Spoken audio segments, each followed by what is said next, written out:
The Israeli military has ended its operation on Gaza's Al-Shifa Hospital, the biggest such facility in the enclave. Troops have withdrawn from the medical complex after 2 weeks. A wasteland of destroyed buildings now left in their wake. Hundreds of residents have returned to the facility in the hopes of finding trapped patients and staff. Gaza's health ministry says dozens of bodies have been uncovered.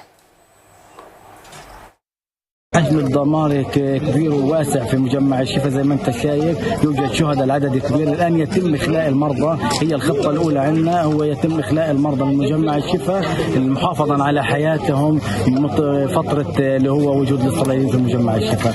نقوم الان باخلاء المرضى والجرحى من مجمع الشفا الى مستشفى المعمداني. هو الوحيد الان في قطاع غزه يقدم الخدمه للمرضى.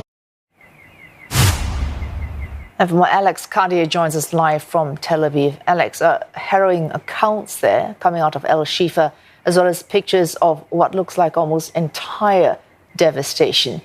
Is help on the way to the injured, and is there any chance that hospital could eventually be able to resume operations?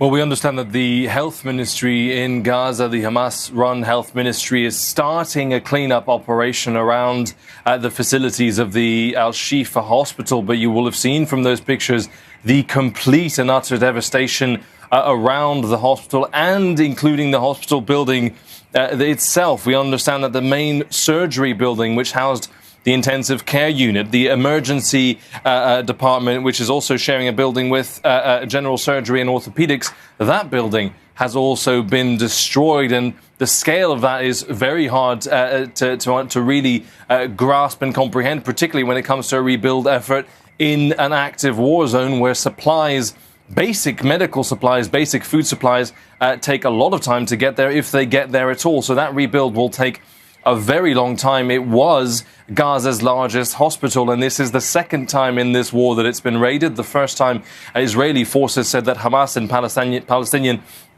Islamic Jihad were using it as a military outpost, as a military base, and that they had eventually cleared the groups out of Al-Shifa Hospital.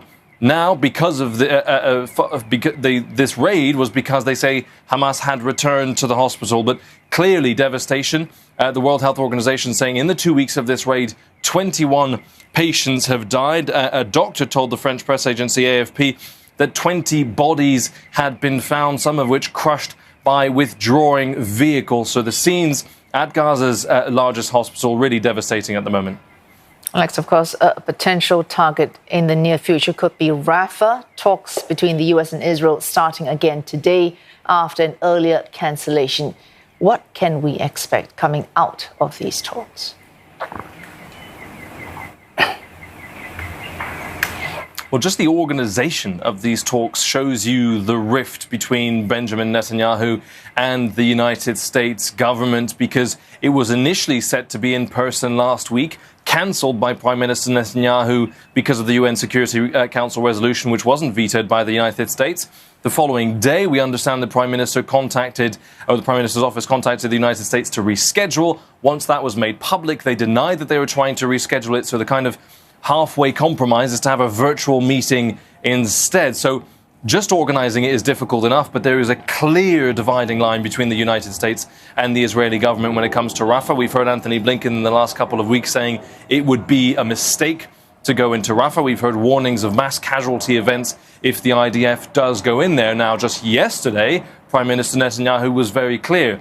No amount of international or American pressure will stop the Israeli armed forces going into Rafah. And the IDF is preparing a plan, he said, to evacuate civilians. Now, where they will go and how they will be evacuated was not made clear. They cannot go north because that is still an active war zone, and most of northern Gaza in particular has been devastated, and they cannot go south because they're up against the Egyptian border. So those talks between Israel and the United States about that very controversial operation in Rafah set to be quite tense. Alex, Israel saying they have arrested the sister of Hamas leader Ismail Haniyeh as part of a terror probe. Is there any clarity on that and any updates? Well, Saba Abdel Salam Hania, the sister of the Hamas leader, arrested in Israel. She's an Israeli national. Police saying that she is suspected of having contact with Hamas operatives and identifying with the organization whilst inciting and supporting acts of terrorism in Israel. They say they found documents, media, telephones and other findings of evidence linking her to the commission of serious security offences against the state of Israel. Now, that remains a rather vague description of exactly what the arrest is for, but clearly Israel putting more pressure on Hamas, putting more pressure on Ismail Haniyeh, the leader of Hamas, who is currently in Doha in Qatar, and we're seeing that increased pressure against the families of Hamas as part of Israel's ongoing campaign.